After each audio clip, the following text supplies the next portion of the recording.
আমি কি করে আমার চাটা বানাই, দার্জিলিং চাটা, সেটা আজকে দেখাবো। তো তার জন্য নিয়ে নিতে হবে একটা পরিষ্কার বাসন। তো বাসনে দিয়ে দিলাম আমার নিজের মতো 1 কাপ জল। জলটাকে খুব ভালো করে ফুটতে দিতে হবে। যখন এইভাবে জলটা ফুটে যাবে তখন তার মধ্যে দিতে হবে চা পাতা, মানে দার্জিলিং টি। তো দিয়ে দিলাম পরিমাণ মতো চা পাতা। চা পাতা দেওয়ার পর এটাকে ফুটতে দেওয়া যাবে না, সঙ্গে সঙ্গে এটাকে গ্যাসটাকে বন্ধ করে দিয়ে দিতে হবে একটা ঢাকা, এবং এটা ভীষণই জরুরি। আমি রেখে দিই একটা কাঁচের এরকম কন্টেনারের মধ্যে চা পাতা, আর একটা স্পুন আছে যেটা দিয়ে আমি সবসময় চা পাতাটা ইউজ করি।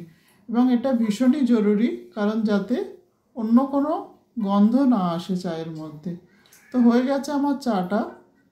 আমি যেরকম খাই লিকারটা সেরকম বানিয়ে নিয়েছি। যদি আরও স্ট্রং করতে হয় তাহলে আরেকটু বেশিক্ষণ রাখতে হবে।